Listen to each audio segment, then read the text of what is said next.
Rare textiles from the 19th century come out of storage for the Rio Grande exhibit at the Center of Southwest Studies. United Way of Southwest Colorado raises nearly $750,000 for the region's nonprofits, and Ragtime music comes to Durango for the second year to liven up the halls of the Strater Hotel.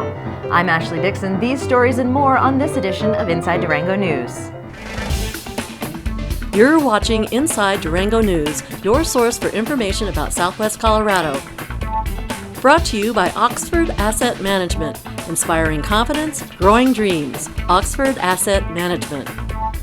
The Colorado Department of Transportation has applied for federal emergency relief funds to reconstruct the section of U.S. Highway 550 near Ouray that was taken out by a rock slide on January 12th.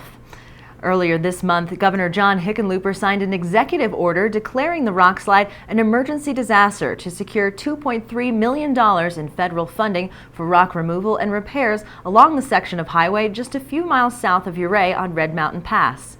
According to CDOT spokesperson Nancy Shank, emergency relief funding for road construction is quite common in Colorado. The state obtained federal funding to help repair some 30 state highway bridges that were destroyed by last fall's devastating floods. Colorado also received federal funding to remove the massive rock slide that literally punched a hole in Interstate 70 in Glenwood Canyon. The Ouray rock slide had similar crippling effects, causing the highway to close for 20 days and rerouting its daily commuters on a 200-mile detour. On February 10th, the highway was reopened to one lane of alternating traffic, while crews continue to work on rockfall mitigation. According to Shank, the rockfall mitigation work has costed an estimated $670,000. Crews have installed 36 panels of heavy metal mesh over 31,000 square feet of steep and rocky terrain adjacent to the highway. Temporary fencing was also installed along the slope, measuring 360 feet long and 24 feet high. But there's still a lot of work to be done to ensure vehicles driving on this section of highway don't fall victim to another massive rock slide years down the road. According to Ty Ortiz, a rockfall specialist with CDOT, the preferred option for permanent mitigation includes a combination of rockfall fencing on the slope and permanently installed monitors to predict future rock movement. Shank indicated that the monitors are currently used along I-70 through to Beck Canyon near Grand Junction, where numerous rockfalls over the years have resulted in closures. The instruments detect movements or vibrations that may be a precursor to rockfall incidents. According to Shank, there's no guarantee that the federal government will award the $2.3 million in emergency disaster funds, but CDOT appreciates the governor's support to get some type of federal reimbursement for the unexpected expense. For those who care for an aging senior or someone with a disability, the job description shifts constantly. Caretakers become cooks, house cleaners, physical therapists, personal assistants, and so much more, all while trying to stay compassionate and reducing their own stress. It's an incredibly tough role to play, whether you're dealing with a family member or you're trained as a certified caregiver. Earlier this month, more than 90 people spent the day at the 4th Annual Community Challenge, a conference that addressed the needs of seniors, service providers, and caregivers. Sponsored in part by La Plata County Senior Services, the day-long conference held at the La Plata County Fairgrounds Extension Building, including 4 different talks and additional breakout sessions that covered everything from Alzheimer's and dementia care to prescription management. According to Sheila Casey with La Plata County Senior Services, 20% of La Plata County's population is more than 65 years old, making the topic of senior care especially relative to the community baby boomers begin to enter retirement. The featured speaker at the conference was Vicki Kind, a clinical bioethicist and author of the book The Caregiver's Path to Compassionate Decision-Making, Making Choices for Those Who Can't. Kind herself was a caregiver to her mother after she suffered a stroke, and she knows how difficult it can be for caregivers who feel like they're isolated and going through it alone. Kind said most attendees walk away with a sense of empowerment and knowledge that help is available right in the community. In La Plata County, Senior Services is dedicated to enhancing the quality of life for those residents over 60 through information, advocacy, and direct service. The Senior Lunch Program serves more than 40,000 meals each year. Reliable transportation is available for trips to the senior center or pharmacy, and seniors have access to home chore services for minor repairs and yard work. Speaking from her own personal experiences, Kind emphasized compassion and understanding, while at the same time not ignoring the needs of the caregiver to reduce stress down the road. Well, I tell people they need to build a team of support around them. A lot of focus will be on the patient, because usually it's a health crisis that starts this, and the whole medical team is taking care of the patient. The caregiver needs to build a support team for them. So the first place I always say, call the local area agency on aging. That's an organization that's in every county that can help, and they can connect you to the next resource. There are also care managers, professionals that help be an extra daughter or an extra son. I always tell people, reach out to the organization that's associated with the disease that your person has. If you have Alzheimer's and you're dealing with that, reach out to the Alzheimer's Association. If you have Parkinson's, go to one of the Parkinson's organizations. There are all these resources waiting to help people, and you've got to start opening that door. But it's hard because caregivers get really worn out and they don't feel strong to reach out. So reach out right away. For more information on Vicki Kind's work and her book, you can visit her website at kindethics.com. For local resources, contact La Plata County Senior Services at 2424 Main Avenue or by calling 382-6445. The Durango City Council and the La Plata County Commissioners are expected to enter into a new intergovernmental agreement that could make it easier for county residents to get city water. The city and county have been in negotiations to adopt new joint land use regulations and annexation policies for more than 2 years. The City Council and the Commissioners are under pressure to adopt the new regulations by the end of March, when the current intergovernmental agreement expires. The intergovernmental agreement outlines how new developments would be regulated in areas that are adjacent to the city limits. Those areas are eligible for annexation and city water service. The areas covered by the new intergovernmental agreement have been reduced in number and size and include properties along Junction Creek Road, County Road 203 north of Durango, Florida Road northeast of Durango, the Animas Valley just north of 32nd Street, Perrins Peak, Horse Gulch, and Ewing Mesa, La Posta Road just south of the Animas Air Park, and the Grandview area. One of the most significant changes in the proposed agreement would require property owners to apply for annexation into the city of Durango before filing a development application. If the property is eligible and the city agrees to annex the property, the owner's development plans would be subject to city review. The city and property owners may also negotiate an implied consent agreement, which leaves the development in the county, but the city provides the water and the property is annexed at a later date. In that case, the Joint Planning Commission will review the development. If the development remains under county jurisdiction, it won't receive water service, and the county will apply new regulations called Transitional Area Design Standards that will prepare the property for future annexation. Again, the Joint Planning Commission will review the application. It all sounds pretty bureaucratic, but it does make it easier for county residents to apply for city water. The county held a public hearing on the intergovernmental agreement on March 11th, and the city held its public hearing on March 18th. Both are expected to adopt the new agreement by April 1st. After the break, Rio Grande Textiles from the Durango collection. You're watching Inside Durango News. I'm Ashley Dixon. It started with a trade, a case of Coca-Cola for a Navajo weaving. Now the Durango collection includes more than 600 one-of-a-kind textiles that represent more than 1,200 years of artistry in Southwest Colorado. And in April, the museum at the Center of Southwest Studies at Fort Lewis College will unveil the latest addition to the collection with a new exhibit called Beauty and Necessity, Rio Grande Textiles from the Durango collection. The exhibit showcases weavings created in the 1800s by Hispanic settlers along the Rio Grande River Valley. Like the Navajo and Pueblo weavings that preceded them, the Rio Grande textiles were used as bedding, clothing, and wall hangings. Their designs reflect the continuing evolution of weaving in the Southwest, says museum curator Jan Bracco. Rio Grande textiles has to do with the textiles that were actually woven along the Rio Grande River from sort of anywhere in New Mexico up through the San Luis Valley in Colorado.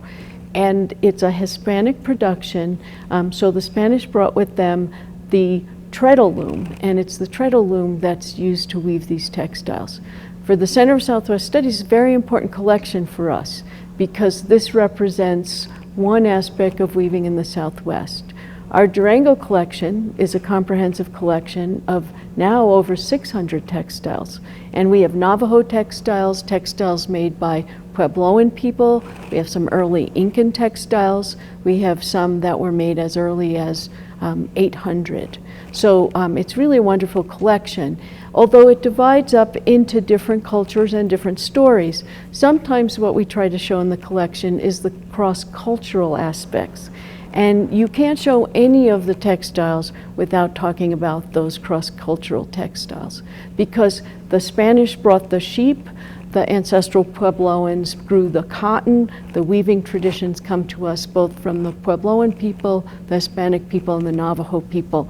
So even if we show one portion, in this case the Spanish production, there are more parts to that story. And in this exhibit we hope to tell many of those different parts. Meet Jean. Jean is 3 years old, spayed, vaccinated, and ready for a new home.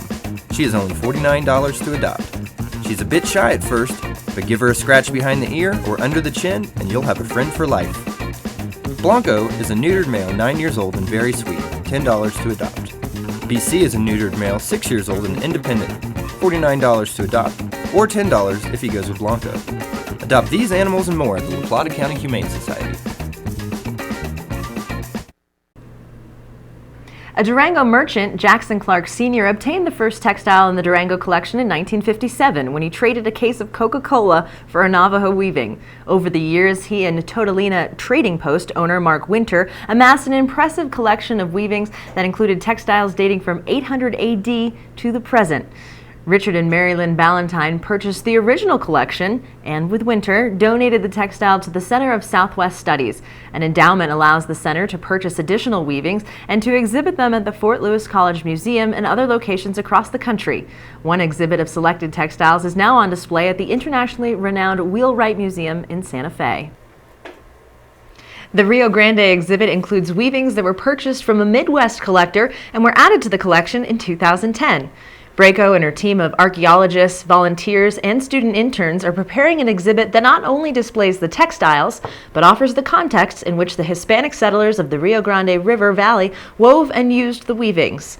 The exhibit includes photo murals from the 19th century, a dollhouse replica of a Spanish hacienda, and other artifacts to enhance the visitor experience.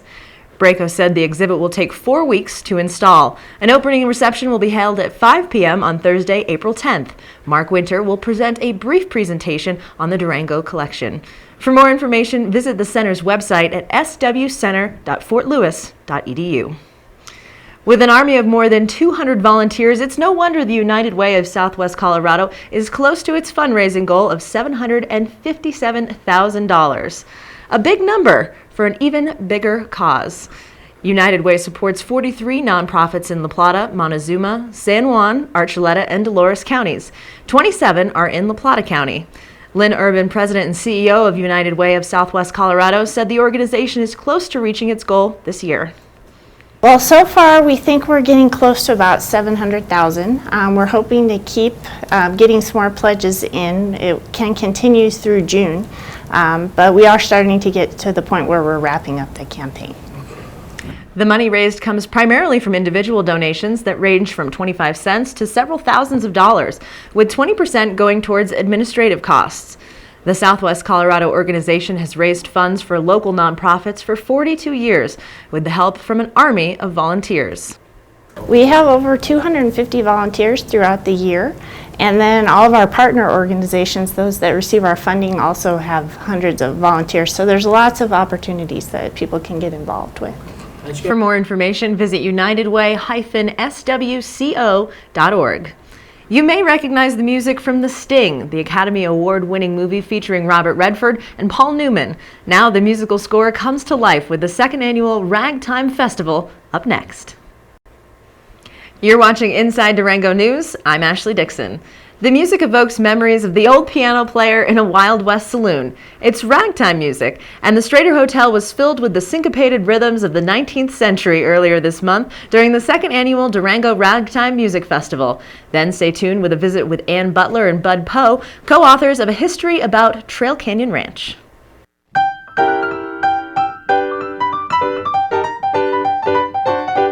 It was born in the African-American red light districts of St. Louis and New Orleans, and it reached its peak of popularity at the turn of the 20th century before giving way to jazz in the roaring 20s.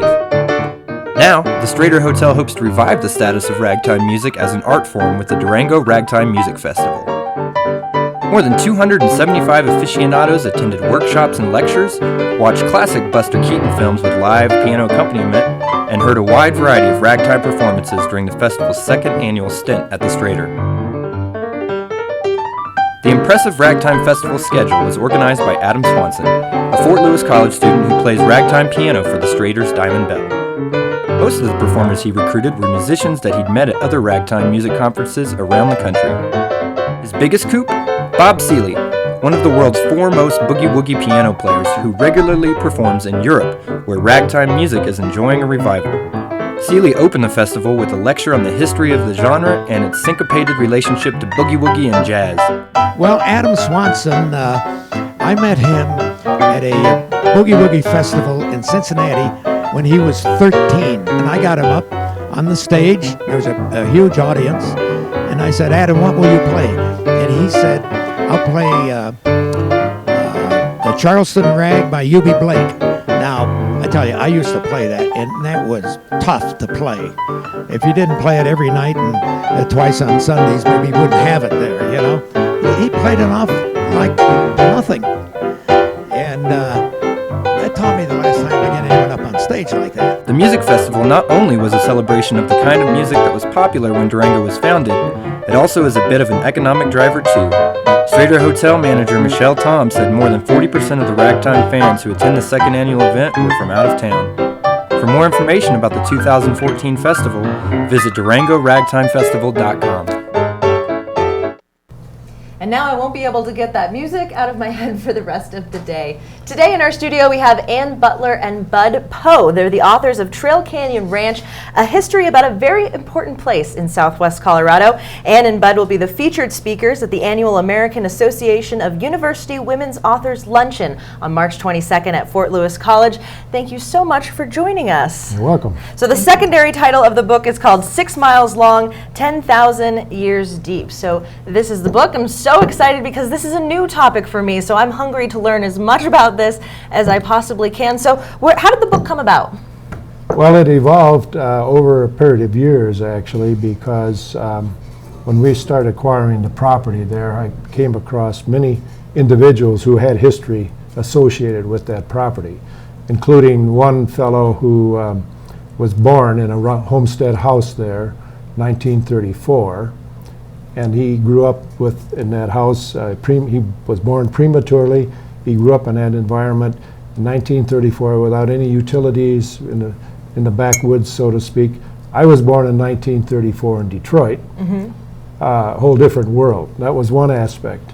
Another fellow who was his uncle had owned that property afterwards. When he was growing up, his uncle had a cattle ranch, and he had experience there, and I met him. His name was Gary Matlock, and he became a career archaeologist. And when I met him, he was another part of the book. And anyway, this thing sort of just grew like a mushroom, if you will, mm-hmm. and it demanded to be written. Nice. And Ann came to save the day, really, because she's the one that has the writing talent. Uh-huh.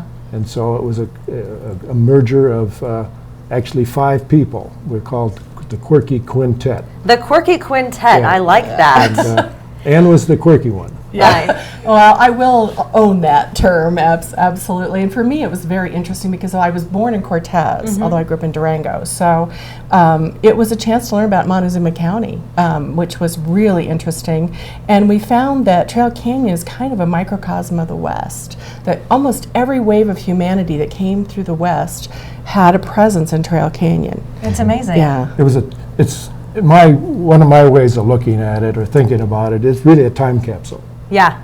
Because the 10,000 year parameter that is part of the title is due to the fact that this fellow Gary Matlock, who was the archaeologist, in his career after he retired, he made a lot of archaeological surveys of the property, and during the process of doing that, he and his team found a chip of an arrowhead or projectile point that was dated back 10,000 years to the Archaic period.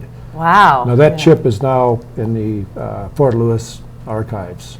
And was it amazing for you to kind of go back through history and Oh, yeah. say, oh, and this is where I live now? Yes, absolutely a deep connection to the. I mean, I've only been over there to visit, and I find myself saying, "In Trail Canyon we have this, in Trail Canyon we have that," and it is a real sense of continuity when you're there. Yeah, and the book is stunning as well. The pictures, and I know a lot of people when they pick up the book, they want to know how they can get there. They want to be able to go.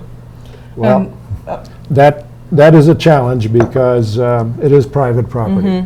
And on the other side, it is also nestled in amongst the boundaries of the Canyons of the Ancients National Monument. In fact, it borders the bulk of it, and some of the land is actually within the borders.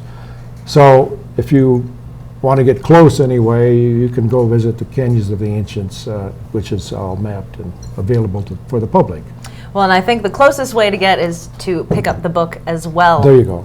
So how can Buy the people book. get their hands on this if they're interested in learning more about Trail Canyon? It's available at Maria's Bookshop. It's available at a bunch of places. The Animas Museum here in Durango, over in Cortez. It's available at the bookstore. It's also available at Nota Dene, the Shared Blanket here in town. And no shortage of places to pick it up. And you can get it on online. Amazon. Perfect. Well, thank you so much for coming in today, and I appreciate you guys sharing your stories, and definitely we'll send people to the luncheon to hear you speak at the end of the month. So We'd love to see them there. Perfect. Thank you guys so much. We'll be back with your weekly updates.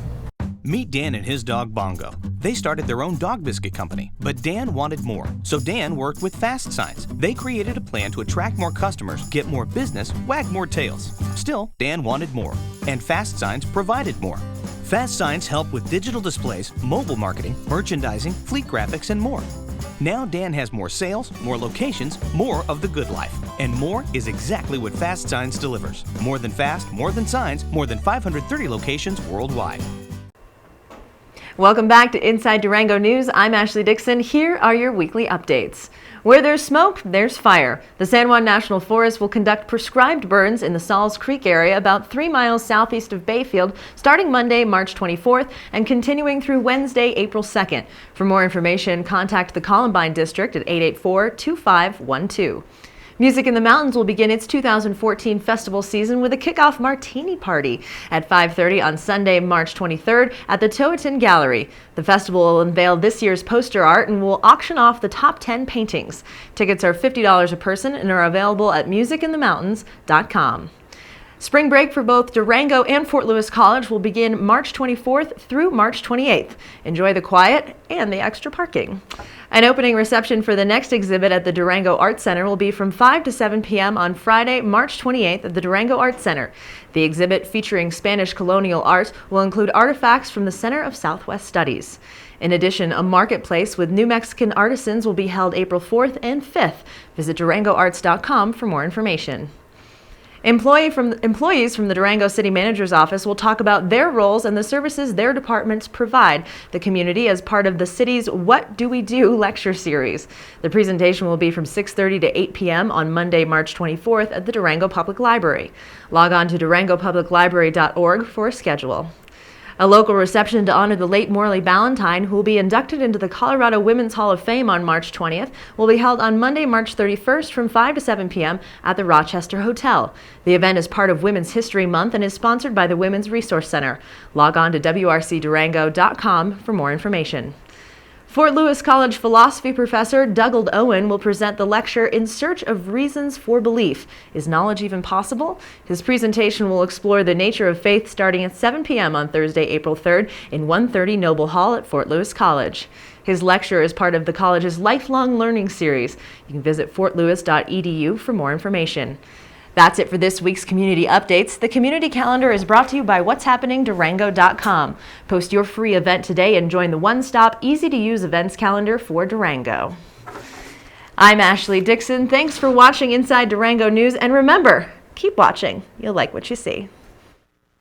Tune in weekly to watch Inside Durango News, your source for information about what's going on in Southwest Colorado. Inside Durango News has been brought to you by Oxford Asset Management, inspiring confidence, growing dreams. Oxford Asset Management.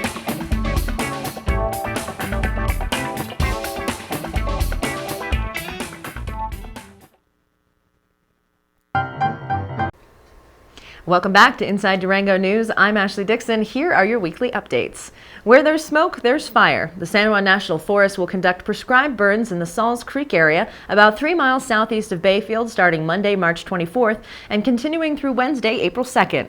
For more information, contact the Columbine District at 884-2512. Spring break for both Durango and Fort Lewis College will be March 24th through March 28th. Enjoy the quiet and the extra parking. An opening reception for the next exhibit at the Durango Arts Center will be from 5 to 7 p.m. on Friday, March 28th at the Durango Arts Center. The exhibit featuring Spanish colonial arts will include artifacts from the Center of Southwest Studies. In addition, a marketplace with New Mexican artisans will be held April 4th and 5th. Visit DurangoArts.com for more information.